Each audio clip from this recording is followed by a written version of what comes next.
Hello dear. अगला हमारा कार्यपत्र 61 number है, कक्षा 8 प्रखर गणित कार्य पुस्तिका का। इसमें देखो त्रिभुज के अवयवों की समझ बना पाना।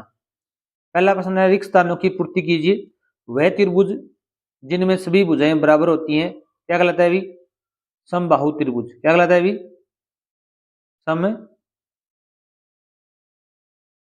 समबाहु त्रिभुज।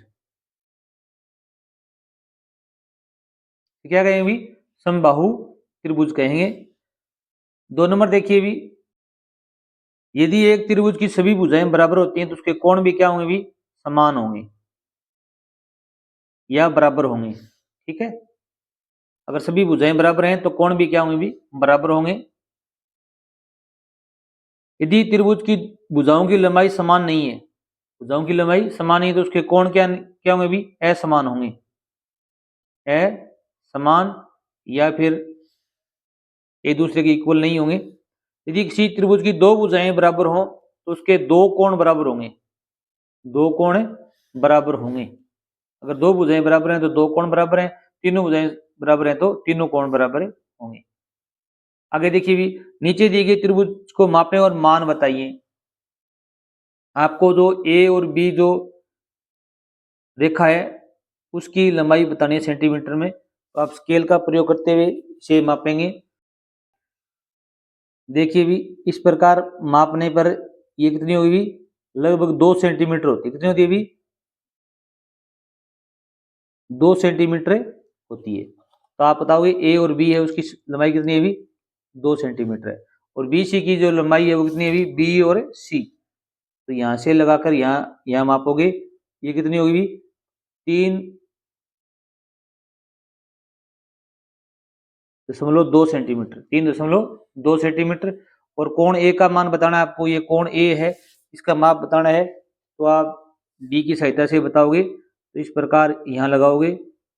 ये कोण का मान कितना है? भी ये 95 90 और यहाँ 90 के बीच में कितना है? 95 डिग्री इसका माप होगा, 95 डिग्री। आगे इसमें एक प्रश्न और पूछा गया, त्रिभुज ए बी सी में कितने शीर्ष हैं? इसमें 3 शीर्ष हैं। कितने शीर्ष हैं? भी 3 शीर्ष। और कितनी भुजाएं? भी और 1 2 3, 3 भुजाएं हैं। 3 भुजाएं हैं।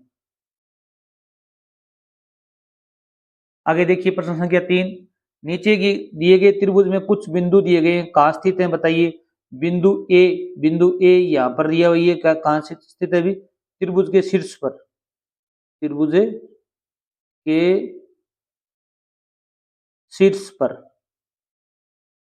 आर कहां पर है? भी त्रिभुज के बाहर।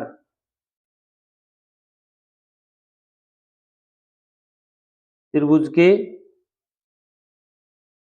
बाहर। और क्यू कहां पर है? भी क्यू त्रिभुज के अंदर है। त्रिभुज के अंदर। आगे देखिए, भी दिए गए त्रिभुज की माध्य का रेखाखंड क्या है? भी ए बी सी एक त्रिभुज है, इसमें क्या है? भी ए और डी क्या खींची गई है? इसमें माध्य का खींची गई है ए और डी। तो आपका आंसर होगा ए डी। गए ऑप्शन आपका क्या होगा? भी राइट होगा। ए और डी है वो क्या है? भी माध्यिका कहलाएगी। इस प्रकार हम 3 भुजाओं पर 3 माध्यिका खींच सकते हैं। प्रश्न संख्या 5 देखिए, भी रिक्त स्थानों की पूर्ति कीजिए। एक त्रिभुज की माध्यिकाएं हो सकती हैं, कितनी माध्यिकाएं हो सकती हैं? भी 3 हो सकती हैं। त्रिभुज के प्रत्येक शीर्ष से खींची जा सकती है, क्या खींच सकते हैं? भी शीर्ष से माध्यिका खींच सकते हैं।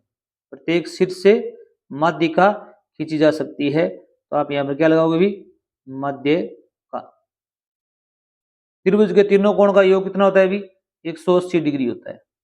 ये भी अच्छा प्रश्न है। त्रिभुज के तीनों कोणों का योग कितना डिग्री होता है? भी 180 डिग्री होता है। अगर वीडियो अच्छा लगा हो चैनल सब्सक्राइब करना। थैंक्स।